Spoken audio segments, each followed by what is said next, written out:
Assalamualaikum warahmatullahi wabarakatuh. Bismillahirrahmanirrahim. Alhamdulillahi rabbil alamin. Wassalatu wassalamu ala sayyidil awwalin wal akhirin, sayyidina wa maulana Muhammadin wa ala alihi wa sahbihi ajma'in. Qala al-imamul muallif rahimahullahu ta'ala wa nafa'ana bihi wa bi barakati ulumihi wa ghafara lahu wa li masyaikhihi wa li masyaikhina amin. Watruk minal azwaji man ma sa'ada fi ta'atin wa ikhtar azuban fadilah.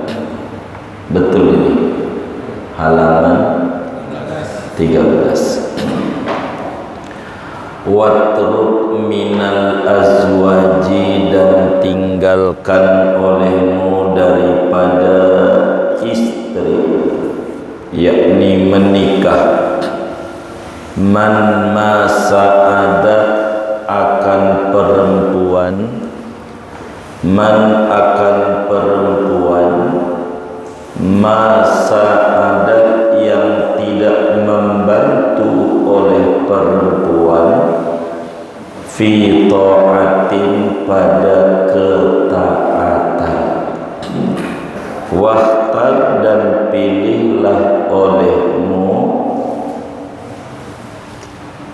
azuban akan membujang, fadilan yang utama. Watruk, dan tinggalkan olehmu, minal azwaji, daripada istri, yakni menikah, man akan perempuan, masa'adat yang tidak membantu menolong oleh perempuan, fi ta'atin pada ketaatan, wakhtar dan milihlah olehmu, pilihlah olehmu, azuban akan membujang, fadilan yang utama. Wallahu a'lam bishawab. Saudara-saudara sekalian yang mulia, sebagaimana di awal-awal kajian kita,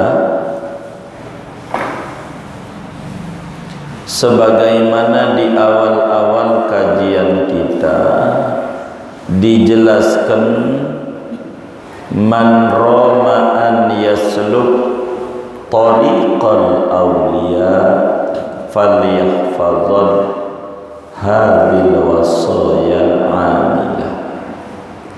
Siapa orang yang punya keinginan menapaki tarekat para wali-wali Allah, menempuh jalan yang dilalui oleh para kekasih Allah, hendaklah mengamalkan 9 wasiat dalam kitab ini. Di antaranya adalah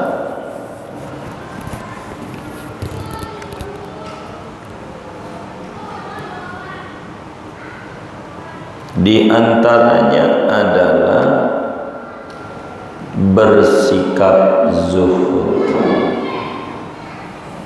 tidak menaruh dunia di dalam hati, meski badan bergelimangan dunia. Itulah zuhud, mengeluarkan dunia dari hati meski badan bergelimangan dunia. Lawanannya pertemuan yang lalu, namanya hubbud dunia. Apa itu hubbud dunia?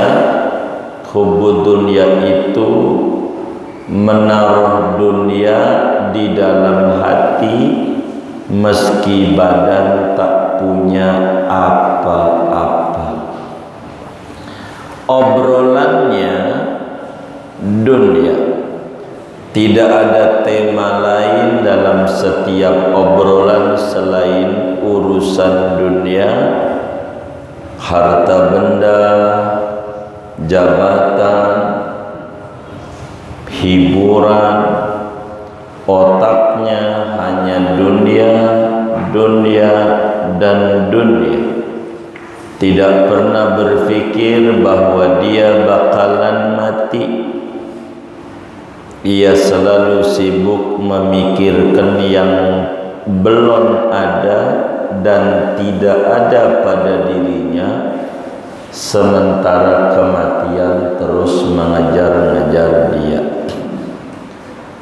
Tidak bisa melewati hari dengan penuh kenikmatan, saking sibuk yang luar biasa. Ia tidak ada rasa kenikmatan hidup, sudah terlanjur jatuh cinta pada dunia, sehingga pikirannya sumpah, mumet, ruwet, banyak yang dipikirin, sukar tidur, sulit tidur, jarang istirahat, akhirnya sakit. Ini imbas daripada hubbud dunia. Nah, materi kita malam hari ini, apakah termasuk zuhud bila orang tidak menikah? Begitu.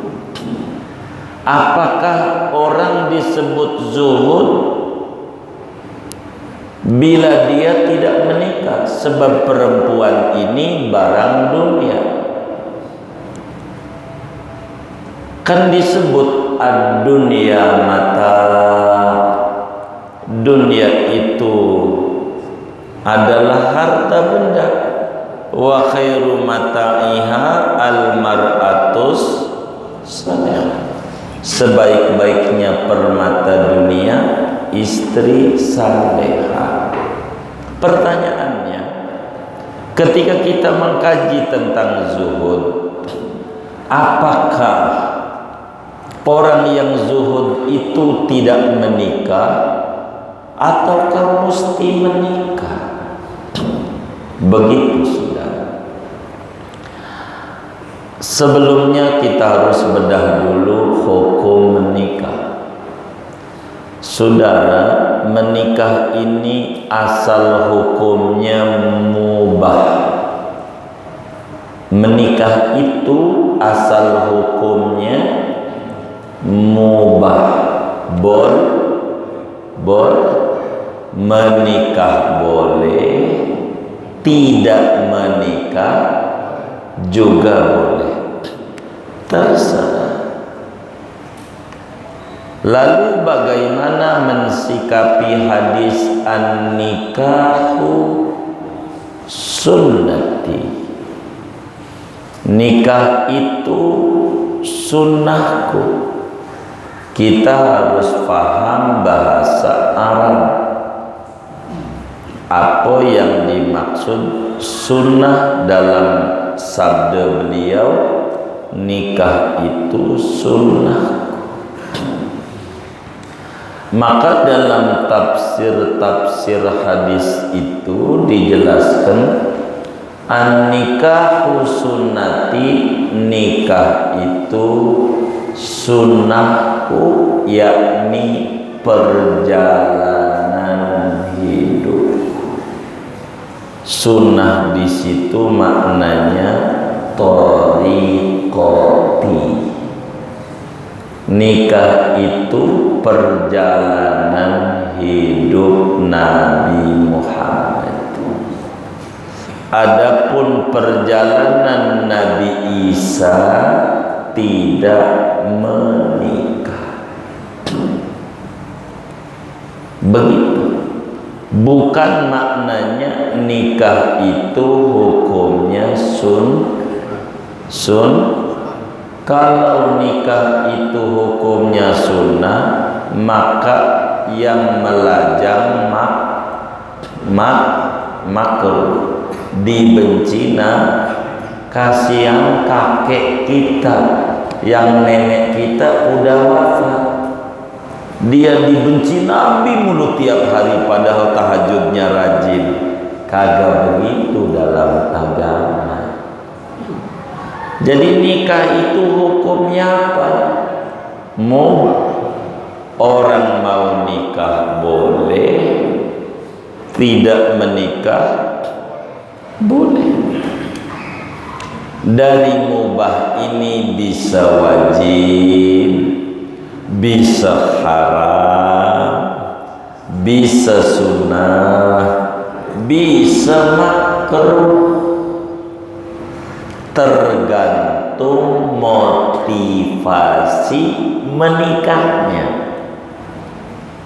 Bila dia menikah niatnya mau menyiksa perempuan, maka dengan sendirinya menikahnya harus berubah. Namanya juga barang mubah, tergantung motivasi.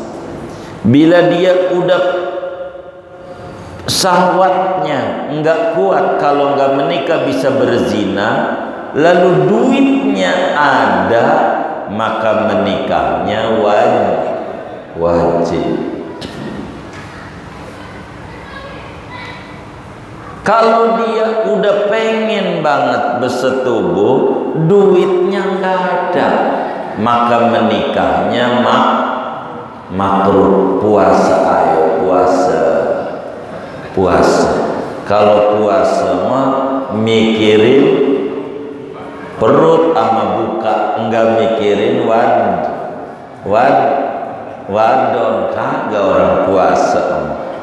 Udah maghrib ini kelapa muda, udah begitu aja. Begitu saudara. Kalau enggak, jadi menikah itu hukumnya terserah. Jadi ada 5 hukum nikah: mubah, wajib, haram, sunnah, makruh, tergantung motivasi. Oleh karena kita ngaji tasawuf, apakah seorang sufi itu harus membujang? Ini yang menjadi permasalahan. Apakah orang baru disebut sufi kalau dia membujang? Ataukah sufi itu kudu nikah? Begitu. Maka hukumnya beda-beda.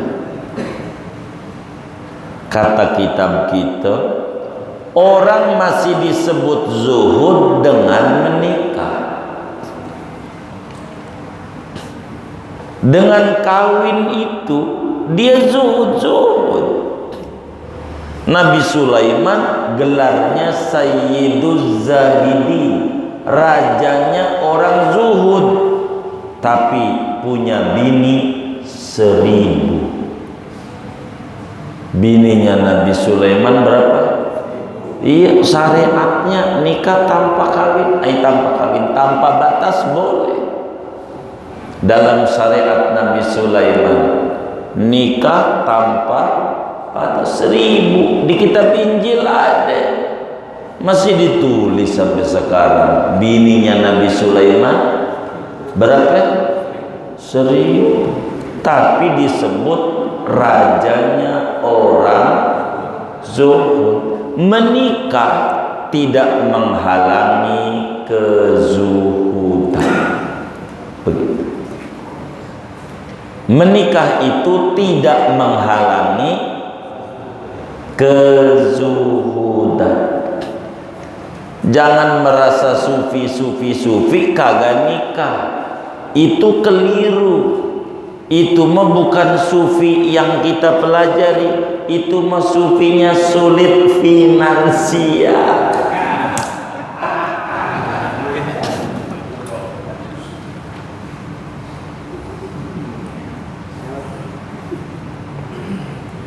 Sebab menikah itu penting.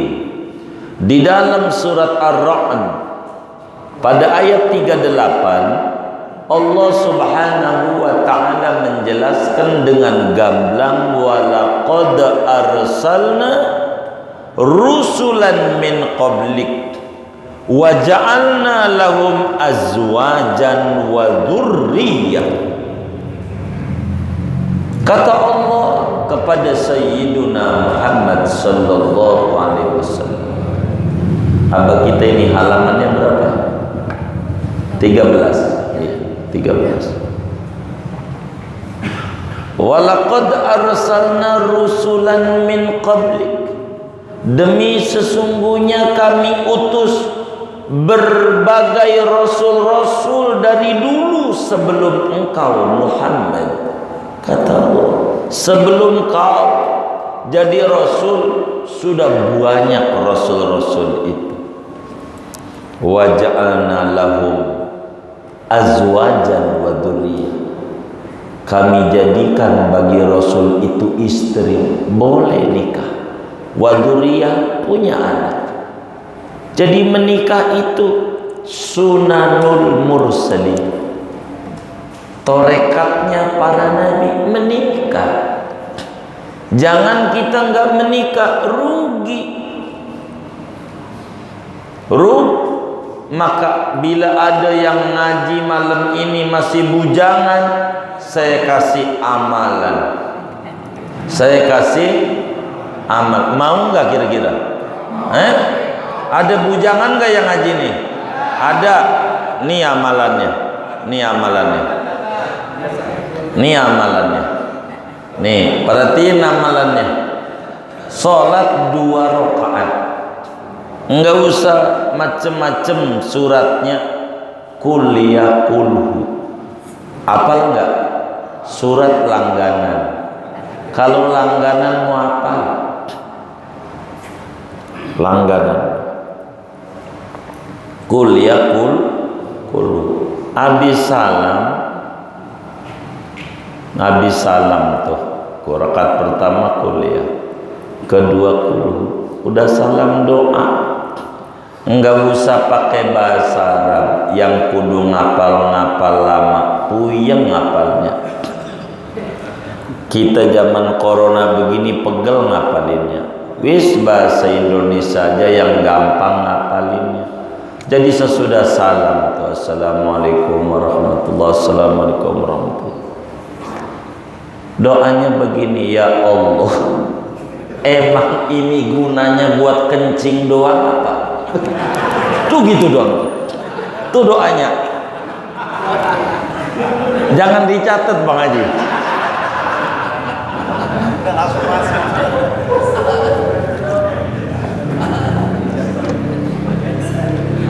Udah gitu aja. Ini gunanya buat kencing doang apa ada guna lain? Udah cukup segitu dong. Nanti juga ada jawaban, ada manfaat lain.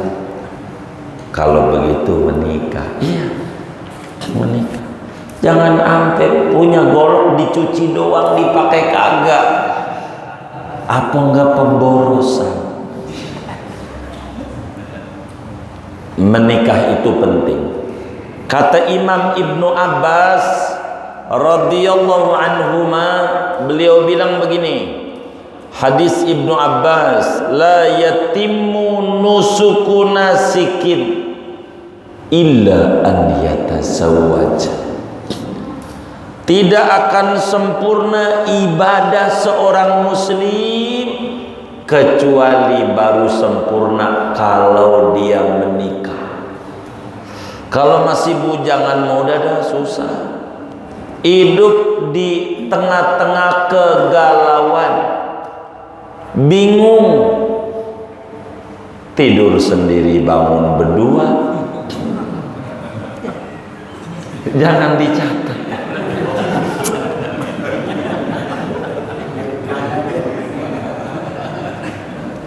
Ibnu Abbas bilang, la yatimmu nusuku nasikin hatta yatazawwaja. Tidak akan sempurna ibadah seorang mukmin biar sufinya kayak apa sehingga dia menikah, baru dia sempurna. Maka ibadah sendirian ganjarannya dikit. Kita kerja capek buat siapa? Disebut yadullah ma'al jamaah, keberkahan itu bersama keluarga. Kalau sendiri nggak ada. Sholat kalau sendiri ganjarannya berapa? Kalau ada makmumnya berapa? Nah, itu menikah tuh sempurna. Lah sendiri ganjarannya tuh enggak sempurna. Sampai Rasulullah sallallahu alaihi wasallam bersabda, raq'atun minal mutazawwiji khairun min sab'ina raq'atan minal azib.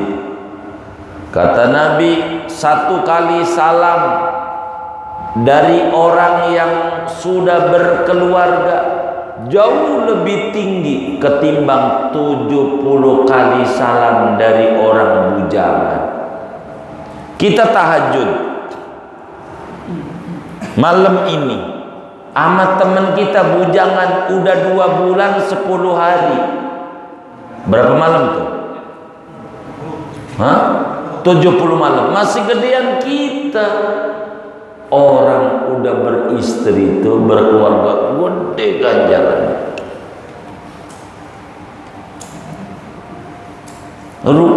Rugi kalau nggak berkeluarga. Sayyiduna Abdullah bin Mas'ud radhiyallahu anhu nih bilang begini, udah kakek-kakek Abdullah bin Mas'ud. Kata beliau, lau lam yabqa min umuri illa asyaratu ayyamin la ahbabtu an atazawwaja likaila alqallaha azuban. Sahabat Rasulullah yang istimewa Abdullah bin Mas'ud, beliau bilang, lau lam yabqa min umri illa asyaratu ayyam, andai umur saya 10 hari lagi mati, andai saya punya umur tinggal 10 hari, artinya udah jelas seminggu lagi mati. Saya punya bini nih mati nih hari ini. Begitu, saya punya bini nih mati hari ini. Dan umur saya udah dikasih tahu seminggu lagi saya mati. Pasti saya bakalan nikah. Padahal 10 hari lagi. Mau pesta juga belum keburu bagi undangan. Andai umur saya tinggal 10 hari lagi, bahasa kita orang tinggal seminggu lagi, tetap la ahbabtu an atazawaja, saya kudu nikah. Sebab saya paling tidak suka kalau sampai mati dalam keadaan membujang. Saya harus nikah.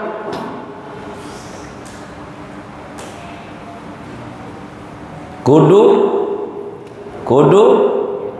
nikah. Jangan tidak nikah. Umur saya tinggal seminggu lagi, gua nikah. Sebab saya nggak mau mati bujangan. Orang menikah tuh ganjarannya gede.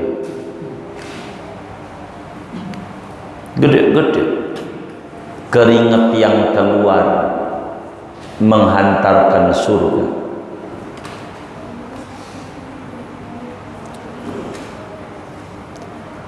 Nabi bilang dalam hadisnya, inna minal dzunubi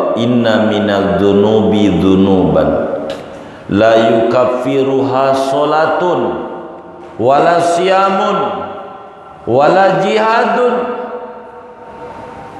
illal humum fi talabil ma'isyah. Sesungguhnya ada di antara dosa gedenya luar biasa di mata Allah. Ada dosa gedenya luar biasa di mata Allah. Gede.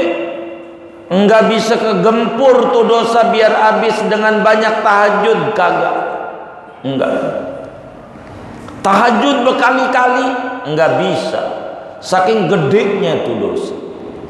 Puasa sunat berhari-hari enggak kegempur tuh dosa. Ampe jihad melawan musuh-musuh Islam enggak kegempur tuh dosa. Bisanya pakai apa? Pusing nyari duit buat bini. Itu baru. Jadi kita gojek, dosa pada rontok berguguran. Beruntungnya orang yang punya bini. Begitu. Jelas nyari duit buat bini. Lah kalau kita nggak punya bini, buat nyenengin diri mau nggak ada habisnya. Kalau pengen bahagia, menyenangkan orang lain, menikah, dan itu tidak menghalangi kezuhudan. Nabi mengancam dalam hadis yang diriwayatkan oleh Imam Al-Haythami di dalam kitab Majma'uz Zawaid, kata Rasulullah sallallahu alaihi wasallam, "Man kana musiran li an yatazawwaja falam yatazawwaj falaysa minni." Siapa orang mampu untuk nikah, duit ada, badan sehat, lalu tak mau menikah, dia mati, falaysa minni, bukan golongan umat terbaikku. Menikah, kalau duit ada mau ngapain? Oleh karena itu, menikah tidak menghalangi kezuhudan. Bahasa kitab kita, watruk minal azwaji man masa adat fi ta'atin wahtar azuban fadilah.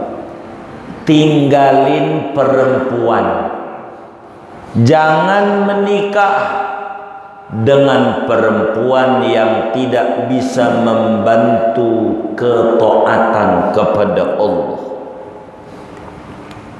Kalau bakal menikah, jangan asal perempuan,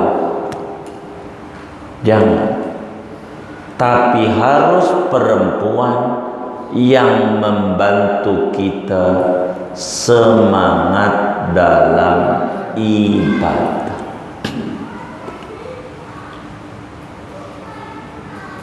Sebab kalau asal perempuan masih lebih bagus membujang daripada mau nambahin dosa, maka mendingan dosa yang ada saja udah berat. Kata Nabi, kafa bil mar'i ithman an yudayyi'a ayalah. Cukup buat orang nganterin ke neraka punya bini kagak diopenin. Neraka punya bini diurusin, kasih nafkah, Enggak diopenin, udah nggak usah, nggak sholat. Dengan enggak ngasih makan bini aja neraka. Kalau buat neraka, kasih bini. Maka beruntung kita punya bini ngerti sama kita. Dia bantu kerja di kantorkah dia bantu dagang ongol-ongol sampai dia NU PKS nasi uduk plus ketupat sayur, dia dagang, bantu laki. Itu mulia banget. Jangan gak diopeni, kasih dia nafkah semampu kita. Kalau nanti asal perempuan bahaya. Di dalam Sunan Al-Baihaqi, Al-Imam Al-Baihaqi riwayatkan hadis daripada Sayyidina Abu Hurairah radhiyallahu an, di mana Rasulullah sallallahu alaihi wa alihi wasallam bersabda, ya'ti 'alan nas zamanun yakunu halaqur rajul ala yadi zaujatih. Nanti kata Nabi akan datang satu zaman, ini prediksi Rasulullah, teropong Nabi di masa mendatang. Kata Nabi, suatu saat wahai umatku akan ada masanya di mana kehancuran seorang laki-laki di tangan istrinya. Hancur dia di mata Allah gara-gara istrinya. Yu'ayyirunahu bil faqri, mengolok-olok karena lakinya susah nyari kerja. Dikata geblek lu mau bang, gua mau kagak mau ngerti. Lo yang penting keluar rumah mau duit gondoruwo ke, mau duit setan ke, yang penting lu pulang kudu bawa duit. Ini namanya bini jerumusin laki ke neraka. Nanti ada tuh model begitu. Ama laki kata geblek, nyari duit ora bisa. Waduh, macem-macem diomel-omelin, ujungnya lakinya jadi nyolong.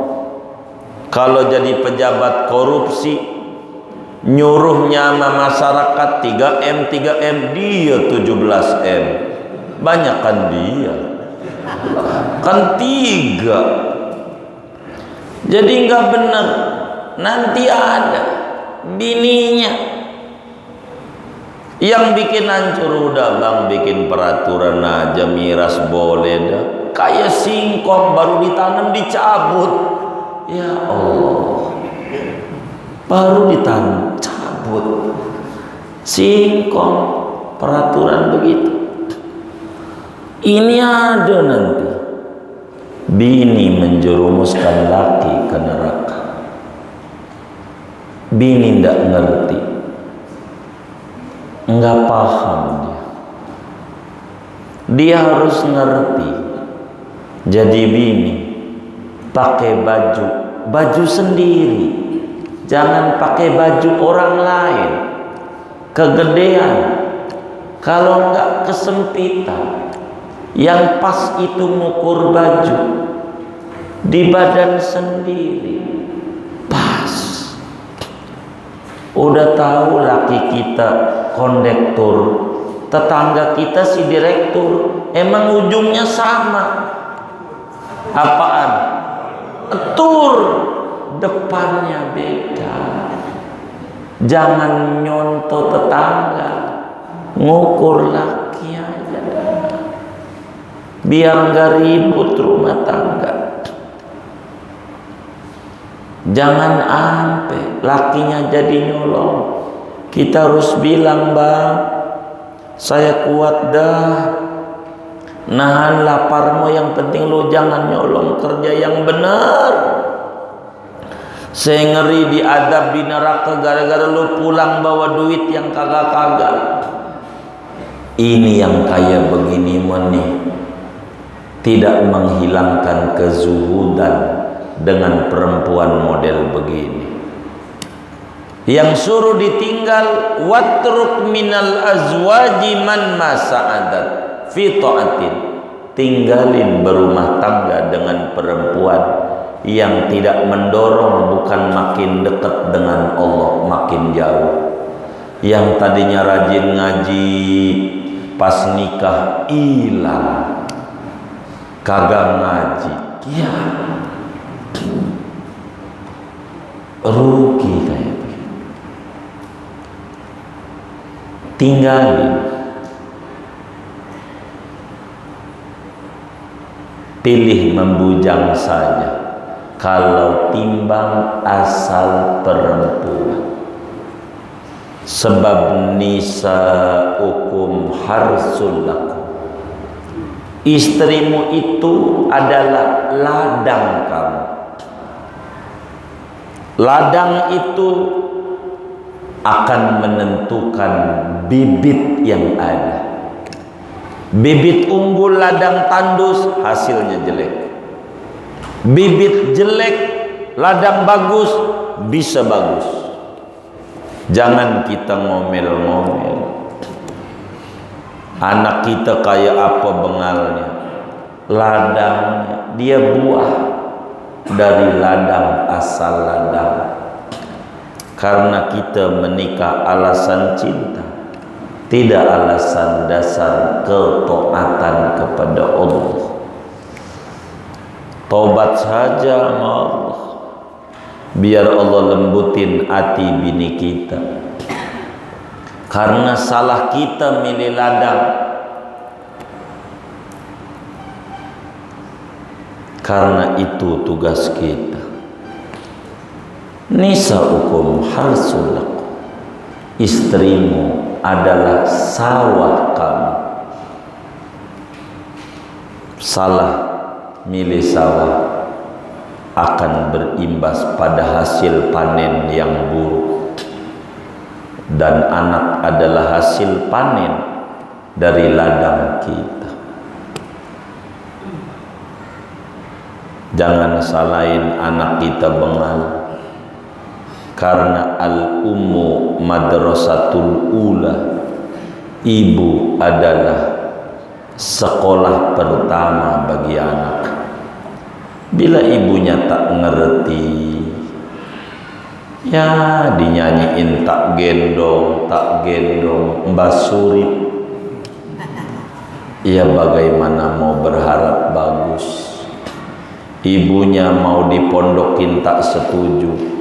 Padahal bibit itu tanaman kalau deketan nggak bakalan bagus. Padi kalau pengen bagus dijarang-jarangin, namanya ditandur, jarang, hasilnya bagus. Anak kalau ada diketek orang tua, buruk hasil. Kalau pengen bagus, jauhin, taruh dia di pondok, didik dengan benar, baru hasilnya bagus. Kalau diketek orang tua, tidak bisa untuk tumbuh dengan bagus. Padahal diketek orang tua tuh dijagain, kagak jadi yatim piatu. Bapaknya sibuk gojek, ibunya sibuk ngerumpi, anak yatim piatu tak ngerti agama. Laisal yatimu man taqallafahu abawahu min hammil hayati. Bukan disebut yatim orang yang bapaknya mati, tapi yang disebut yatim bapaknya sibuk gojek, ibunya ngerumpi. Pendidikan agama kagak ada, cuman ngumpul kelihatan orang tua doang, dididik kagak. Ini namanya yatim, masih bapaknya masih hidup, yang kayak begini. Jangan sampai anak kita diyatimin masih kita ada. Dan itu adalah kerugian besar dalam hidup seorang anak manusia. Mau belajar sama siapa itu bocah? Cuman kelihatan makan minum doang, dididik kagak. Hanya ngurusin badannya doang gede. Mau ngapain itu? Begitu. Pondokin itu bukan membuang anak, bukan, tapi menyerahkan dan menitip anak kepada orang yang mengerti cara didik anak. Itulah mondokin. Karena sadar ladang dia kurang bagus, maka cari bagaimana mengolah supaya bibit yang kurang bagus menghasilkan sesuatu yang bagus. Maka yang kudu ditinggal, pilihlah membujang kalau timbang asal perempuan. Karena menikah bukan sekedar cinta, tapi tuntunan agama. Maka tidak boleh konsepnya keluar dari konsep agama. Kalau perempuan itu mengerti kata Sayyiduna Muhammad sallallahu alaihi wasallam, "Lau kuntu amiran liyasjuda ahadun ala ahadin la amartul mar'ata an tasjuda li zawjiha." Kalau boleh manusia itu sujud sama manusia, maka kuperintahkan istri kalau lakinya pulang kudu sujud dulu. Tapi enggak boleh manusia sujud sama manusia. Maka karena itu sudah rezeki kita seret, jangan-jangan salah kita milih bini yang tidak mengerti kita jadi suami. Sebab menikah mendatangkan rezeki banyak. Iltamisur rizqa bin nikah. Cari pintu kekayaan lewat jalur pernikahan. Menikah mendatangkan rezeki banyak. Itu janji agama. Bila kemudian kita menikah, hidup kita masih sengsara, cek ulang niat kita menikah. Dandani lagi. Taubatlah kita sebelum tidur. Jadi istri kudu jadi Siti Muti'ah. Dulu ada perempuan namanya Muti'ah di zaman Sayyiduna Muhammad sallallahu alaihi wasallam. Ketika itu Nabi bilang, perempuan pertama yang masuk surga Muti'ah. Ampe Nabi kata, anaknya Nabi ngiri. Kenapa bukan saya? Sayyidatuna Fatimah. Ngiri ini bukan ngiri jelek, ngiri baik. Ada apa dengan Muti'ah sampai dia menjadi perempuan